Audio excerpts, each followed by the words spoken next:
Imagine you are standing in a grocery store. It is a Tuesday morning. Nothing special.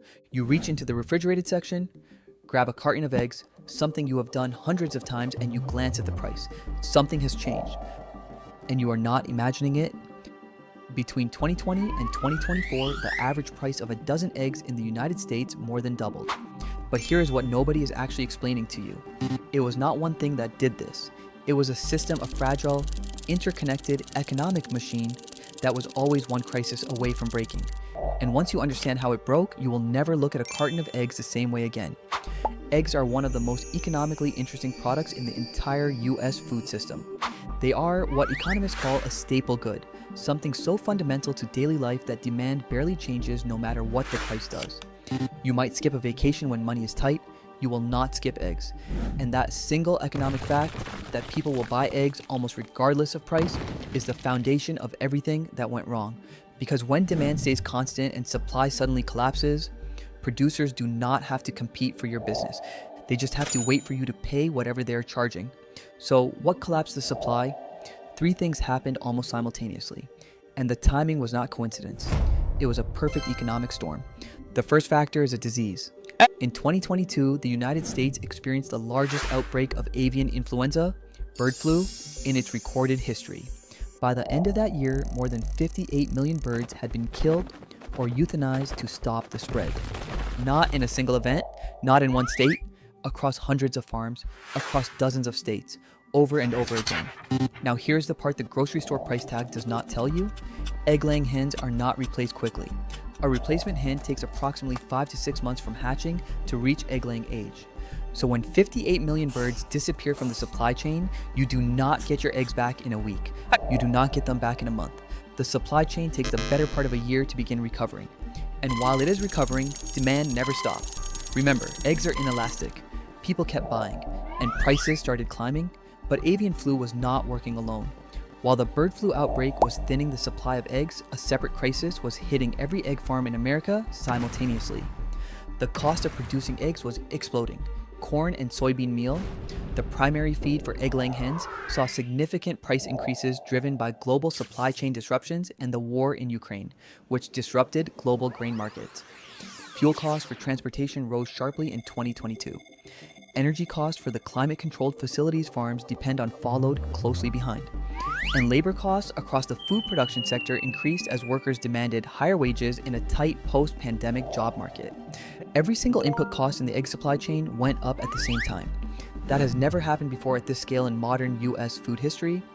A farmer who was barely profitable at $2.50 per dozen in 2020 needed $4.50 per dozen just to stay in business in 2022. The math was brutal, and it was passed directly to you. Now, here is where the economics gets complicated, and more than a little uncomfortable, because while consumers were paying record prices for eggs, the companies producing those eggs were reporting record profits.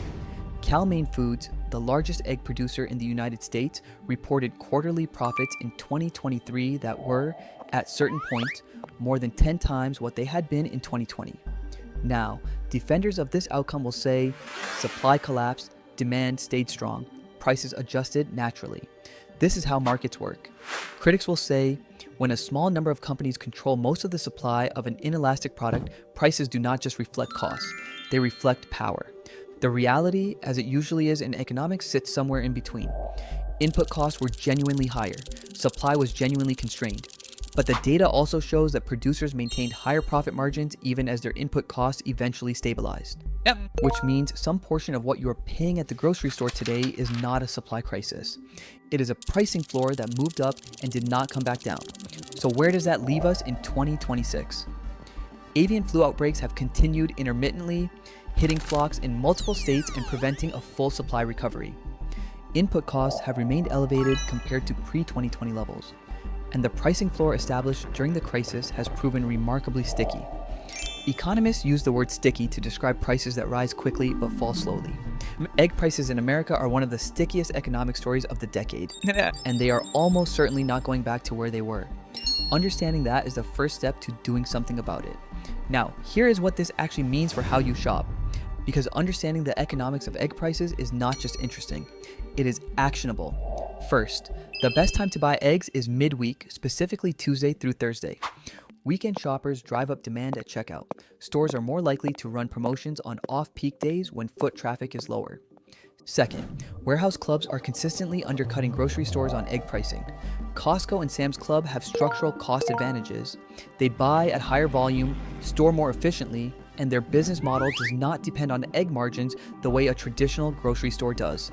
Third, cashback apps specifically covering grocery purchases, including Ibotta, Fetch, and similar platforms, frequently offer egg-specific rebates that are not advertised at the shelf level. Stacking a sale price with a cashback rebate on an already lower warehouse price is the most efficient egg purchasing strategy available to most US consumers right now. Fourth, price tracking matters even for groceries. If you are buying regularly from a specific store, note the base price and the sale cycle. Most grocery stores run egg promotions on a predictable cycle, often every 3 to 4 weeks. Buying in volume before the price resets is a strategy that works. The economics of why eggs cost what they cost are complex. What you do about it does not have to be.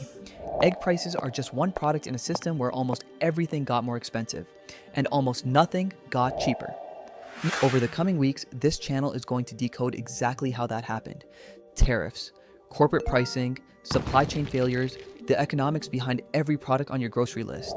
If you want that research delivered directly to your inbox before each video goes live, the group link is in the description. And if this video told you something the grocery store price tag never did, subscribe, because there is a lot more to decode.